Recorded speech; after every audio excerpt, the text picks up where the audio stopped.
Bienvenidos nuevamente. El mes de abril, hacia finales, el día 23, es el Día Mundial del Libro. Y para los que, como yo, somos naturales de Barcelona, es además San Jordi, San Jorge, el día en el que se regalan libros y rosas. Otro día hablamos de las rosas, ahora pongámonos ya con los libros, porque se va a acercar esta fecha y yo les quiero dar algunas ideas, sugerencias de títulos que pueden regalarse a ustedes si quieren o regalarle a alguien querido, sin duda.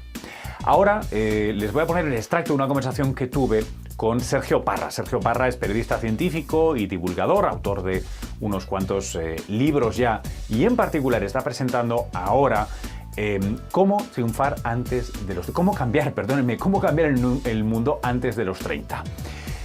Un título duro porque esos 30 son años de edad, una selección de biografías súper interesante que Sergio vino a presentar a la librería La Central en Madrid y allí nos encontramos. Lo primero fue preguntarle por qué ese título. Bueno, lo de 30 años no hace falta que sea a nivel estricto, o sea, no hace falta que biológicamente en el DNI ponga 30 años, sino creo que es una manera de pensar, una psicología, es decir, hay que tener una manera de pensar juvenil o al menos poco conservadora, de que no importa demasiado arriesgar y que no vas a perder demasiado tu estatus si decides tomar caminos un poco heterodoxos. Luego, claro, le pedí que nos compartiera algunas de las historias que para él, o de los nombres propios que para él eran más notables de ese libro. Pues, por ejemplo, me llamó mucho la atención el caso de Oliva Sabuco, que es el único caso español que he encontrado. He intentado reivindicar a la figura de Edison, que está muy menospreciada, sobre todo porque se le ha dado mucho más bombo a Tesla y creo que injustamente, o al menos ambos deberían estar más o menos en el mismo nivel. También hablamos de Mary Anning, que era una gran coleccionista de fósiles cuando ni siquiera existía la palabra dinosaurio. Graham Bell, otro caso bastante conocido. Pues no sé, ahora me pillas en blanco. ¿A qué tipo de transformaciones, de aportaciones al mundo se refiere o recoge en ese libro? Porque yo en particular le pregunté por la historia del holandés que inventó el microscopio compuesto, abriendo nuestras miradas y nuestros cerebros a un universo completamente desconocido antes. Pues en el caso de Antón, por ejemplo, él no buscaba revolucionar nada. Lo que buscaba era que sus telas realmente tuvieran la calidad que estaban ofreciendo y que no le tangaran de algún modo, ¿no? Entonces quería averiguar que realmente los hilos eran los adecuados, que estaban cosidos de la manera adecuada, y para eso necesitaba mucha resolución, digamos, de lo que él construyó, que era una lente muy pulida, que luego fue desarrollándose hasta convertirse en un microscopio que le permitió incluso pues, observar los espermatozoides o microbios en las heces, etcétera, etcétera. Pero no era su objetivo, es decir, que no necesariamente las biografías que hemos escogido son de personas que realmente buscaban cambiar el mundo, sino que a lo mejor por un azar, por una serendipia o buscando otro objetivo que no era para nada pues demasiado exagerado o avanzado su tiempo, simplemente pues abrieron una vía que permitió a lo mejor inspirar a otras personas, ¿no? a seguir ese camino. A veces otras biografías han sido realmente cataclismos históricos y en otros momentos pues, otras biografías han sido simplemente una pequeña inspiración o un paso hacia una dirección que nunca se había dado. He intentado equilibrar un poco las historias y también buscar aquellas historias que me parecían más interesantes, tanto por la biografía de los personajes como sobre todo por el ecosistema, es decir, el contexto en el cual nacieron estos personajes, ¿no? Mary Anning.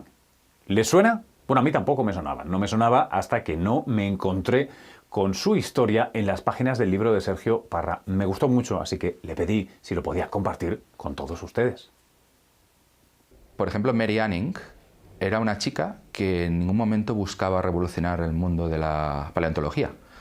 Simplemente tenía una gran habilidad para buscar fósiles, para encontrarlos, para describirlos, para pulirlos, sabía dónde buscar exactamente. De hecho, muchos investigadores de la época pensaban que eran todo falsificaciones, que se lo estaba inventando, que no era posible que alguien pudiese encontrar tal cantidad de fósiles. De hecho, incluso encontró un ictiosario completo, o sea, imagínate.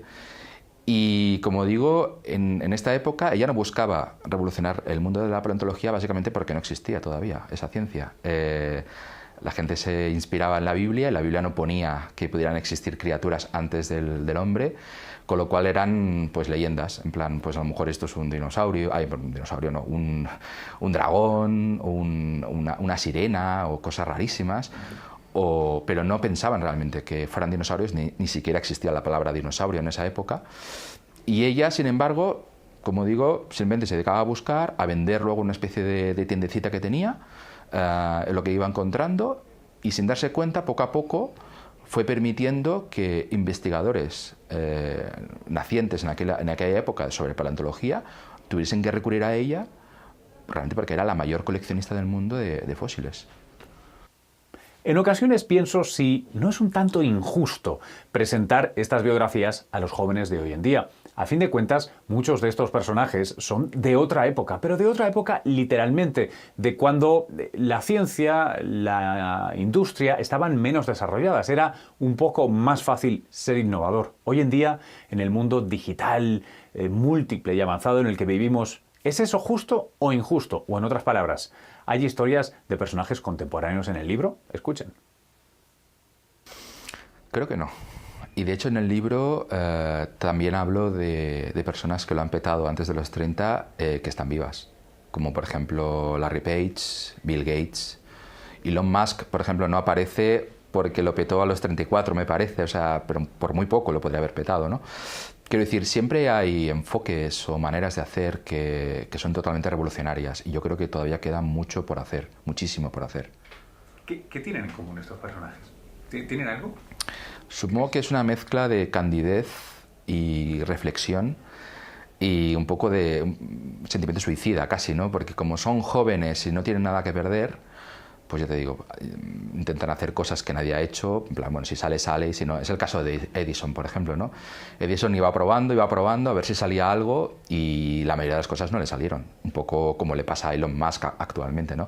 Que muchas de las cosas que propone seguramente son barbaridades que nunca se van a llevar a cabo, como el Hyperloop, que yo tengo entendido que es bastante difícil que exista algo así, o ir a Marte dentro de 5 o 10 años y cosas así, ¿no? Pero de todo ese marasmo de ideas locas, solo que el 1% se cumpla, pues ya es mucho, ¿no?